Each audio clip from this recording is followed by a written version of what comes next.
Okay, so next I'm told that solid A and solid B are similar cubes. Similar is super important because it tells me that they are enlarged by a common ratio. So the height of solid B is 4/5 the height of solid A. Okay, so I know that they're cubes, and whatever solid B is,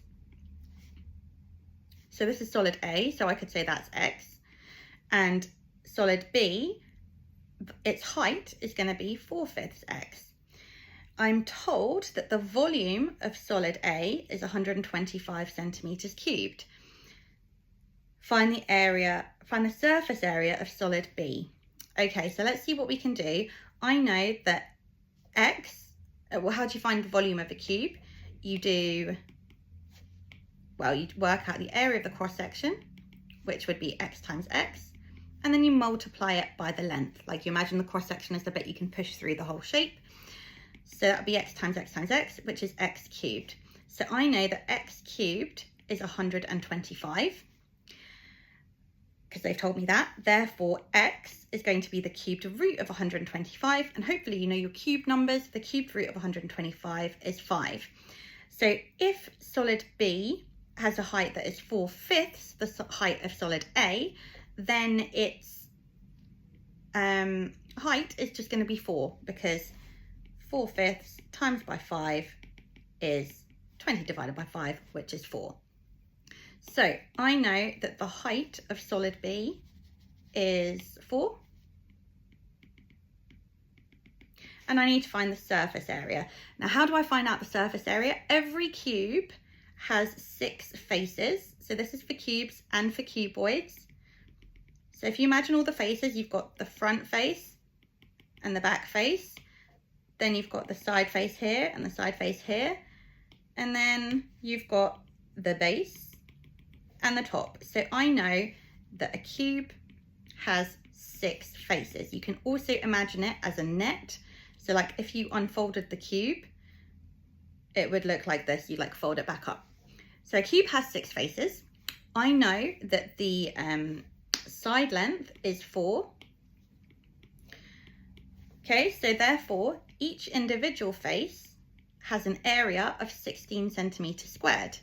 I know that there are 6 identical faces. Also, the fact that it's a cube tells you that each of the sides are going to be equal. So I know that there are 6 identical faces. So I'm just going to do 6 times 16. I could do this using normal multiplication, or another really good non-calculated trick is the doubling and halving. If you double one part of the calculation, so let's double that to 32, and you halve another part, you end up with the same answer. So 3 times 32 is a little bit easier to do in your head. That would be 96. And just, you could have done it the other way. You could have doubled this. 12 times 8, that is also 96. So 6 times 16 is 96. So the surface area of solid B is 96 centimeters squared, because it's an area. Okay, so here I've got a probability question. I'm told that the probability that Dasha makes it to work on time is 0.2, and the probability that she buys a coffee on the way to work is 0.9. And I need to find the probability that she arrives late with a coffee in her hand. So she's arriving late and she has a coffee in her hand. So the first thing I want to do, I know that the probability of her being on time is 0.2. So I want to work out the probability that she arrives late. Well, this is, with probability, your probabilities have to sum to 1.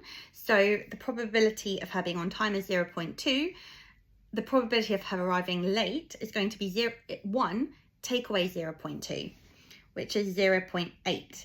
Probabilities must always sum to 1 if it's of like an event happening and not happening. So the probability that she arrives late is 0.8. The probability that she gets a coffee is 0.9. I need to work out the probability that she arrives late and has a coffee in her hand. So when I do this, I'm dealing with independent events. She could get a coffee and arrive late. She could get a coffee and arrive to work on time. That's separate to her arriving on time. It's not saying if she gets a coffee, the probability she arrives to work late is this. So it's not dependent, it's independent events. So they're treated separately. And using the AND rule, all I do is multiply probabilities. So that's why on a probability tree, when you are finding something, let's say that's A and that's B, to work out the probability of A and B happening, you multiply along the branches. So let's just do that. I have to do 0.8 times by 0.9. So using the decimal trick, I turn the numbers into whole numbers. So 8 times by 9 is 72.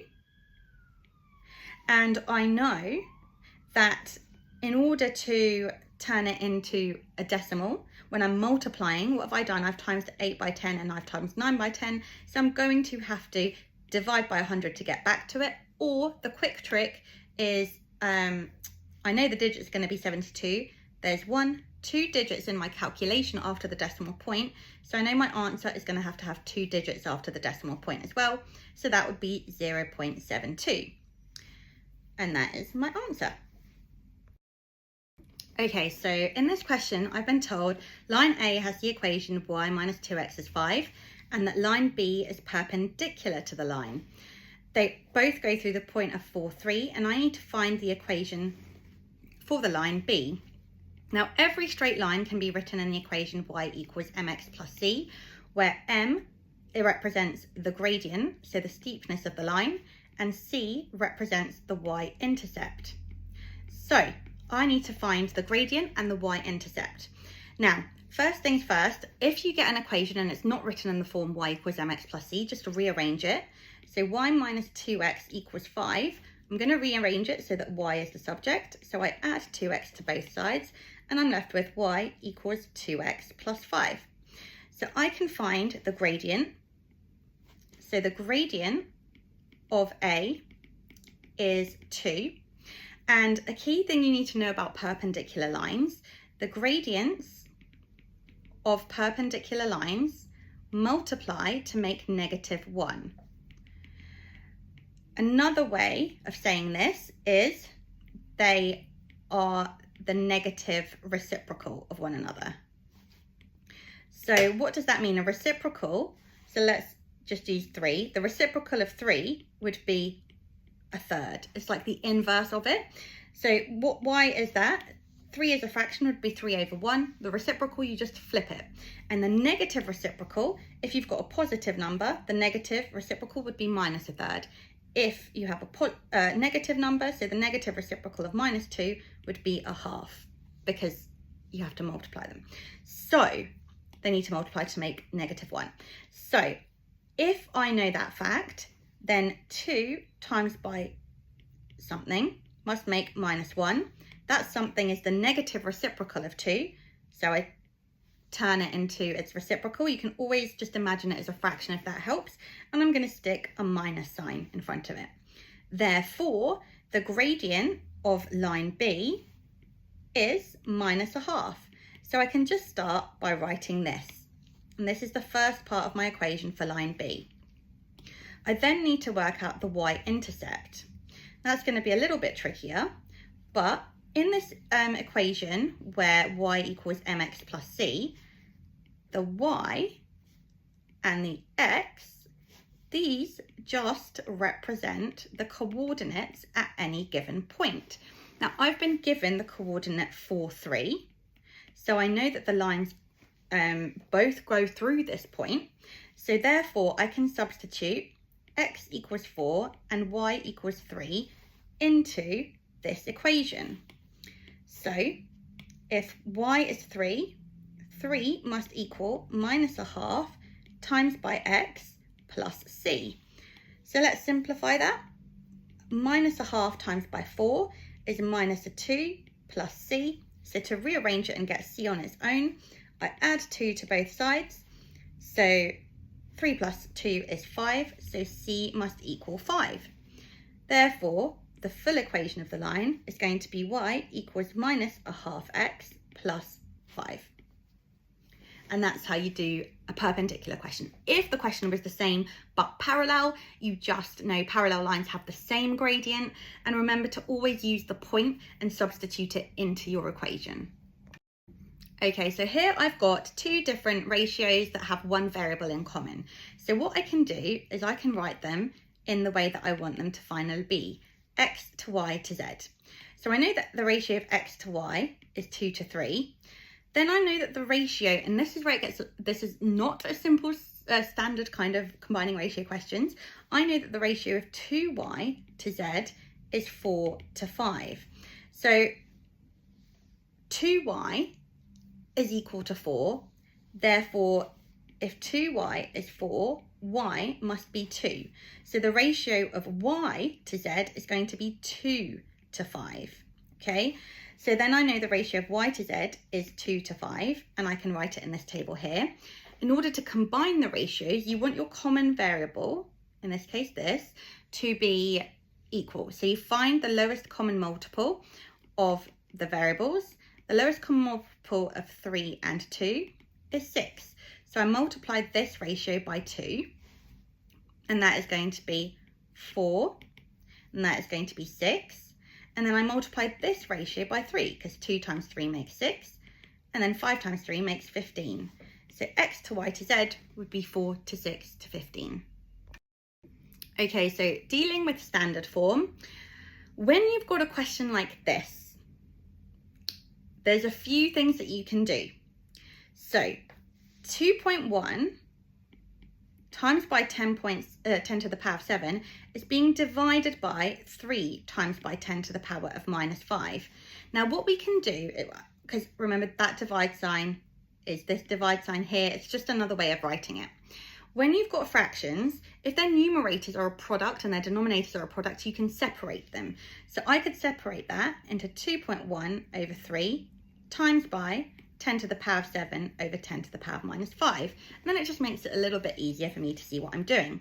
So I need to do 2.1 divided by 3.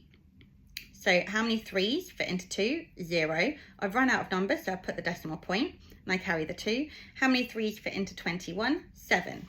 So I know 2.1 divided by 3 is 0.7.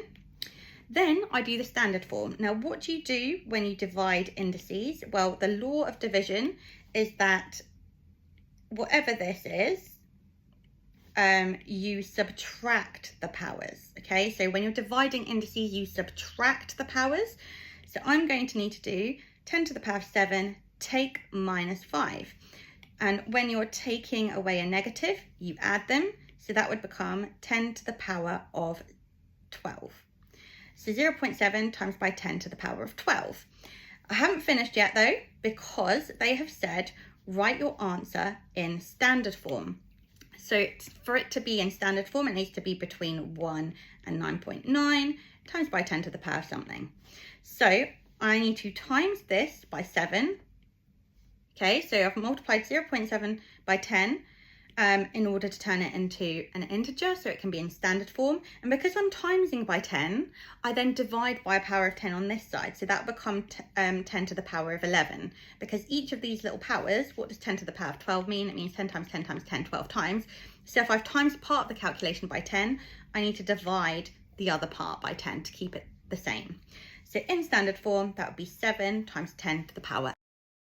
Okay, so a changing the subject question. Now these questions, I cannot stress enough, just keep doing things until something makes sense, because all you need to do with a question like this is just move things from one side to the other, maybe factorize, and maybe do a couple of things. So step 1, whenever you have a fraction, you're generally going to want to multiply by the denominator. So I am going to multiply both sides by 4x plus 2.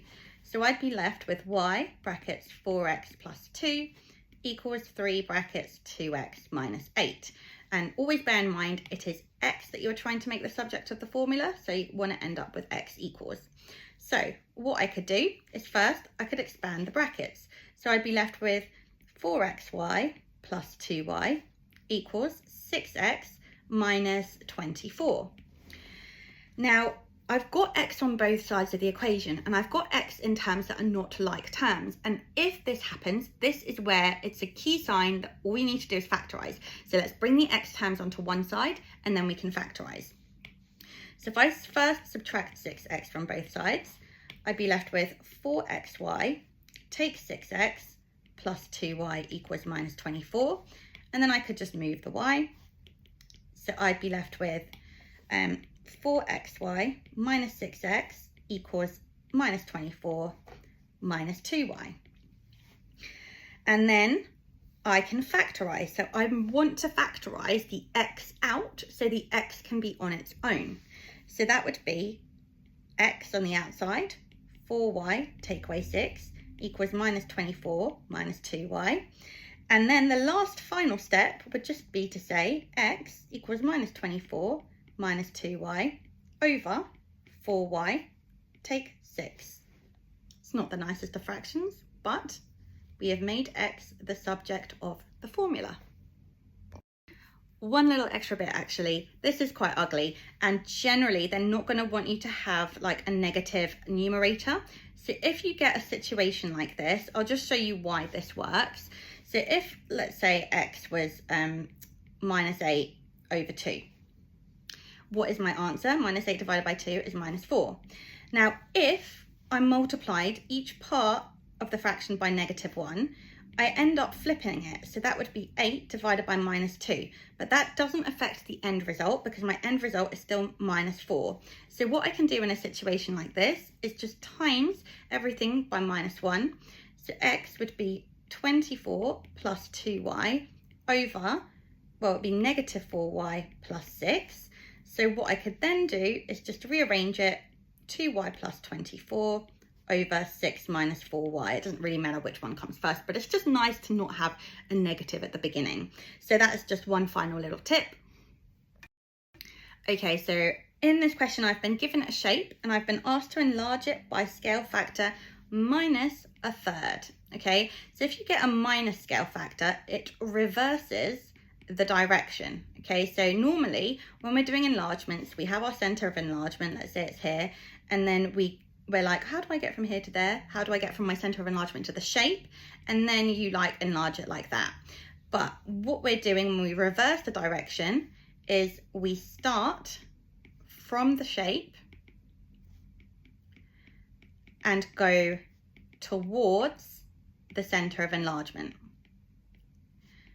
and beyond. So we're essentially reversing the direction. So let's first plot our center of enlargement, minus 1 over here. And what I want to do is think to myself, okay, I've got 3 vertices, 3 corners of this shape. So let's start with this corner. What am I doing to get to the center of enlargement? Well, I'm going from 2 to negative 1. So I'm going 3 down and 3 across. So what I'm going to do, because it's a third, you do whatever your distance is from your point, you multiply that by the scale factor. In this case, it's a third. 3 times a third is 1. So I'm going to go down and across 1 and plot that point there. That's x. Then I'll do it with another x in a different color. So what do? I go 3 down and 6 across. So I'm going to have to go 1 down, and 6 divided by 2 is 2 across. So that would be where my other point is. And this point here, from 8 to negative 1 is 9. So I go 9 down and 3 across. A third of 9 is 3. So I'm going to go 3 down and 1 across. And then I just join my points together, and it says label your image B, so just give it a little B. Okay, but the key thing is the scale factor tells you how much larger the shape is or smaller, and the center of enlargement is, if it's a negative, you start from the shape and you go to the center of enlargement. If it's a positive, you start from the center of enlargement and you go towards your shape. Okay, so in this question, I'm told that y is inversely proportional to the cubed root of x. So whenever I'm dealing with inverse proportion, the inverse is like 1 over that thing. So this is my statement of proportionality. If you just remember the equations, that's absolutely fine. So either of these is absolutely fine. We generally start with the equation. So the equation for inverse proportion is k over x. In this case, it's cubed root of x. Really quickly, I'll just write it down. If it's direct proportion, you would use the equation y equals kx. If it's inverse proportion, it would be y equals 1 over, or k over x. Okay, so one is being multiplied, one is being divided. So I know that my formula, when I find the value of k, is going to be k over the cubed root of x. Now I've been given some information. I know that y is 7/3, so 7 over 3 is equal to k over the cubed root of, and the value of x is 27. Hopefully you know your cube numbers, they're super important. So 7/3 is going to be equal to k over the cubed root of 27 is 3. How can I find k? Well, I just multiply both sides by 3. So essentially I'd be doing 3 times 7. So k has the value of 7. If that is confusing, then actually just multiply it. 21 divided by 3 would also give you 7. So I know k is 7, and then I can use that for a general formula. So if k is 7, then y equals 7 over the cubed root of x. This is my general formula that I can use to work out any term. So I need to find the value of y when x is 64. So y is going to be 7 over the cubed root of 64. And what is the cubed root of 64? 4. So 7 over 4. And it's asking for the value, so I don't know whether it means decimal or fraction, but let's just do 7 divided by 4 just to be sure. 4's into 7 go once. I run out of numbers, so I'm going to put zeros. Remainder 3. 4's into 30 goes 7, remainder 2, and 4's into 20 go 5. So 7 over 4 is 1.75. Okay, so here I've been given a nice third question. It's going to be rationalising the denominator, because generally with thirds you never want to leave a third, an irrational number on the bottom of the fraction. So what we do, really quickly, base level explanation, if you had something like this, 7 over the root 7, to rationalise the denominator you would just multiply it by root 7. So these ones are super easy because you just times it by whatever the denominator is. So that'd be 7 root 7 over 7. The 7 and 7 would cancel, so that would just be root 7. However, when we have a slightly more complicated denominator, what we do, so we've got 4 minus root 12 over root 3 minus 1. If I just multiplied by root 3, I wouldn't cancel out the third. So what I do is I multiply by the inverse of this. So instead of root 3 take 1, it's going to be root 3 plus 1. And the reason I do this is very simple. Like if I'm expanding brackets, let's say you had x plus 3 and x minus 3, that would become x squared plus 3x minus 9. So the x terms, they'd cancel out, just like the third terms in this case are going to cancel out. And that's the whole point of rationalising. You're trying to get an integer as your denominator.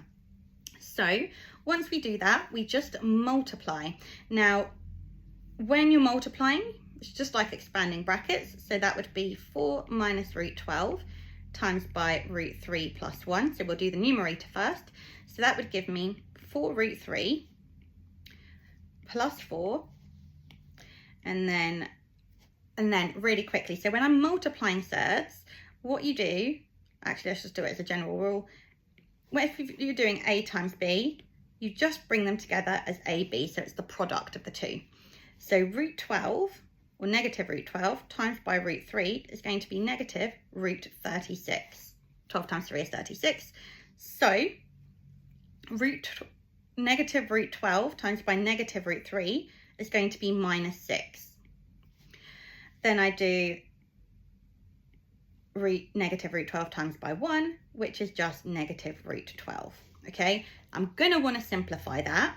So always when you've got thirds, you want to simplify them.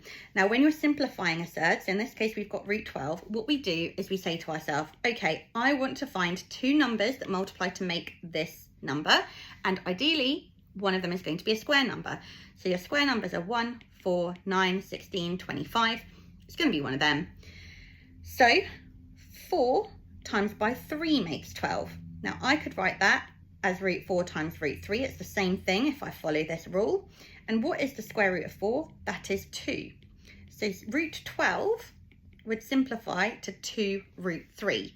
So I'd write this as 4 root 3 plus 4 minus 6 minus 2 root 3. Then I could collect the integers. So that would be 4 root 3. 4 take 6 is minus 2 root 3. And then when you're simplifying surds, so as in when you're collecting the like terms, you can just treat them like algebra. So 4 root 3 is the same as, take away 2 root 3 is the same as saying 4a minus 2a. What would that give you? It would be 2a. So therefore 4 root 3, take 2 root 3 is going to be 2 root 3, and you're left with a minus 2. So your numerator simplifies to 2 root 3 minus 2. Now we need to deal with the denominator. So let's have a look. We've got root 3 minus 1 multiplied by root 3 plus 1. Root 3 times by root 3.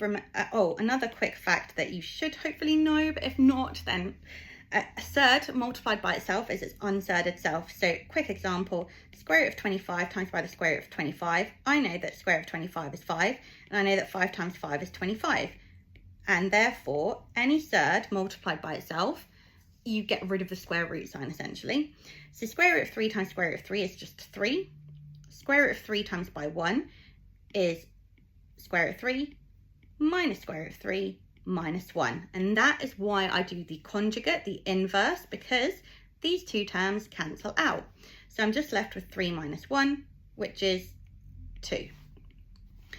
Okay, so I've got this fraction and I need to show that it can be written in the form,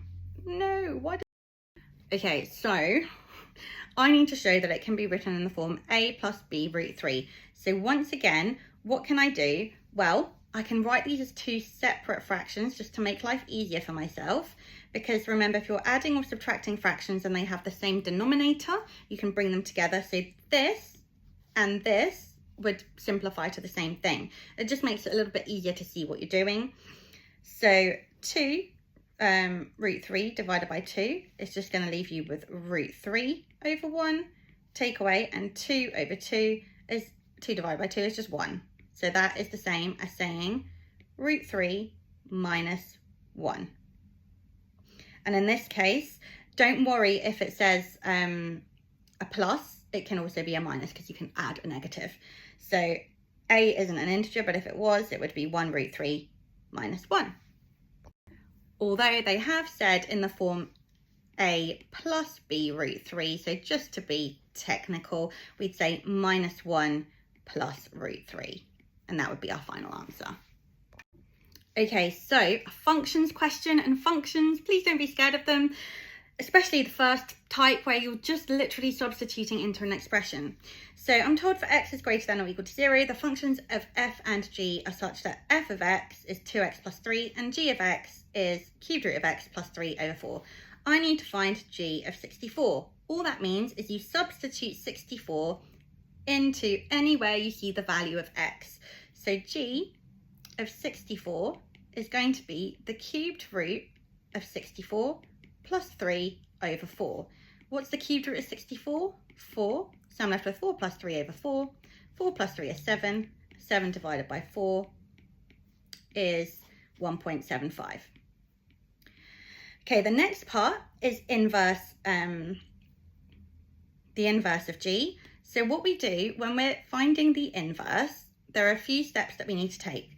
So instead of saying g of x, we call it y. So we say y equals the cubed root of x plus 3 over 4. And then what you do is you switch your x and your y variable. So x would be the cubed root of y plus 3 over 4. And we solve it to try and make y the subject. So times both sides by 4. That would be 4x equals the cubed root of y plus 3. Take away 3. 4x take 3 equals the cubed root of y. And then the last step would be to cube it. So we're cubing both sides. So there's two terms, so we put it in brackets. 4x take 3 cubed equals y. And instead of just saying, and the last part is we just switch. So I've made y the subject, and the last bit is instead of y, I'm just going to call it g minus 1 of x. So I switched them at the beginning and I've now switched them again. So I'm just going to say that equals 4x minus 3 to the power of 3. And the next part is just composite functions. Now, when I'm dealing with composite functions, what I do is I start from like x and I work my way outwards. So first of all, what I need to do is find f of x. Oh, sorry, that should have said an answer. So let's start again. So I'm being asked to solve g of f of x equals 2. So with composite functions, what you do is you always start from the x and you work your way outwards. So you find the f of x first and then you substitute that into g. So I know that I'm putting f of x, which is this, into g of x. So wherever I see an x, I'm going to put this whole expression here. So g of f of x is going to be the cubed root of 2x plus 3 plus 3 over 4. Okay, so that is an expression for g of f of x, and I know that g of f of x equals 2. So I know that the cubed root of 2x plus 3 divided by 4 equals 2. So all I need to do now is solve it like an equation. So I times both sides by 4. So the cubed root of 2x plus 3 equals 8. I can then take 3 from both sides. So the cubed root of 2x plus 3 equals 5. The next thing I'm going to need to do is cube it. So x cubed. So 2x plus 3 is going to be 5 cubed, which is 125. Then I subtract 3. So 2x equals 122. And the last step, if 2x equals 122, I'm just going to divide by 2. And x is going to be equal to 61. Okay, so please don't let functions scare you. This type is just substituting. This type, you just make, you switch the x and the y variables, and then you solve to rearrange the subject. And for the last type, start with this and then put it inside the next one. Okay, and if you have to solve something, just make that expression equal to what you're trying to solve. Okay, so for the last question, we're dealing with the turning point of a curve, and it's not as scary as it seems. All it literally means is where the curve turns, okay? And the way we do that is generally you've got a quadratic, and the only way to solve it, well, to find the turning point, is by completing the square. So completing the square, you always end up with x plus a and then minus b or something. Like, that's just how you do completing the square.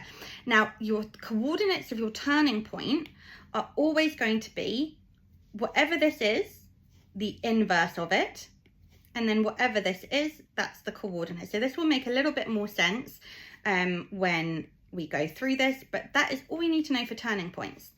So we've been given this equation here. Now, whenever you've been given a quadratic, you always want to rearrange it. So in this case, I'm finding the turning point of a curve, so I want to get it in the form y equals. So that would be y equals minus 2x squared plus 16x plus 7.